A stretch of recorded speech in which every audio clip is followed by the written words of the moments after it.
The Mercedes-Benz M-Class has been around since 1997, and since that time the company sold about 1.5 million, and in South Africa about 15,000 of those. That's about 1,000 a year, which is not too bad considering that these cars cost between $500,000 and $1.5 million depending on the model that you buy. This is a third generation M-Class. The amazing thing is that it almost looks the same as the previous generations, and yet it is totally different. It's only when you really start looking at the details that you realize just what a job Mercedes have done with this car.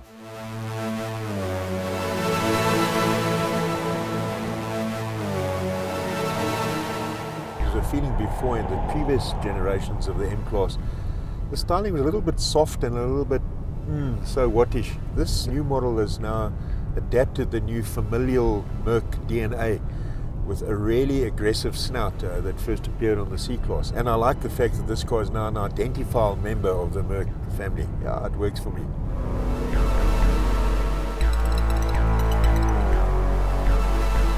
Oh, we're driving down a country road and it's got one of those old dotted, barely visible white lines. Obviously this road hasn't been maintained for about the last 20 years. The point I want to make is that the white line is barely visible to the naked eye, and yet as I go over it, this driver lane wander alert starts buzzing my wheel. So yeah, it seems to work very well. It does work on the left-hand side as well. So that's a really useful factor for people who want to drive when they should actually be catching a few hours of zizz. Whenever a new Merc is launched, you know it's going to be crammed full of technology, and apart from the lane assist, you've got crash assist stuff, you've got just about every kind of assist that you could want to have in a car like this. As far as the overall quality of the interior goes, the initial M-Class was a real disappointment to me. It had a very American approach to fit and finish and the plastics used. They've come a long way since then. I would say that the build quality on the car is very good. I would reckon possibly as a traditional Merc buyer, you might want something even a little bit smarter in certain textures in terms of dashboard finish, stuff like that. But yeah, it's a very well put together package. One thing that's really impressed me about the M-Class and the time we've spent with it is the noise levels. This car is really such a silent cruiser. Yes, when you're buying luxury, that's the type of thing that you want. The interior noise levels are way down. And apparently with the new 2.5 litre diesel model, it's even better. So yeah, very impressive stuff.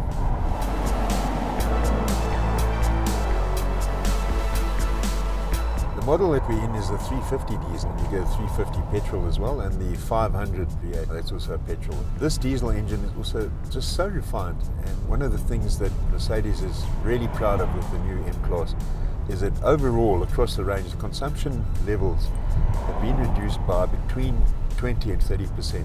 Being a 3.5 litre diesel, the engine has got a fair amount of grunt, but it's also unobtrusive. You've sort of got to watch the rev counter to see where you are in the rev band, and also to realize it is a diesel because the automatic box changes at 4,200 RPM automatically when your foot's down.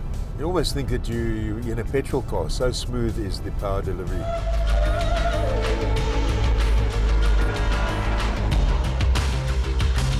They've done a lot of work on the suspension as well to give this car more of a car-like ride as opposed to an SUV-like ride, and it's not bad. Initially you still feel that little bit of a slight jiggle that you get with lots of SUVs, but there are two settings. This car has got the electronic damping control, and it really does make a difference. When you hit sport mode, it firms up the ride nicely and you get more of a sense control. I would have liked a slightly more positive steering. It's just a little bit remote for my taste, so yes, I'd like a little bit more feedback on the steering and slightly more direct steering gearing. The other thing you've got to watch in this car, of course, is that because you're high up, you tend to drive faster than you would in a more low-slung sedan. So you've really got to watch those speed limit levels because you could find yourself paying quite a few traffic fines.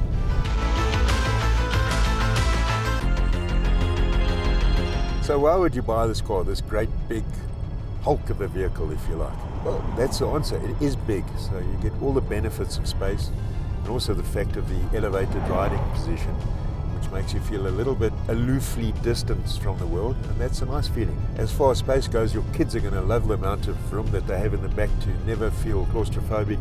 They can even play a game of cricket in the back seat. And as for the boot, it swallowed just everything that we could fit into this car. We brought a lot of luggage with us for this trip.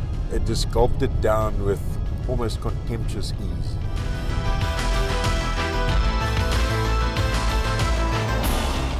The M-Class virtually invented the soft roader segment, which has become so prevalent in the SUV market. And they have been criticized in the past for being a little bit softish in terms of ride quality and also in terms of off-road ability. Well, they pretty much sorted the on-road capability of this car. And as for off-road capability, well, you're only going to do that if you really have to.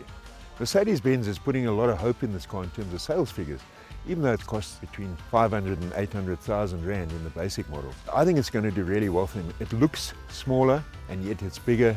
It ticks all the right boxes, crammed full of technology. So yeah, I think it's going to be a huge success.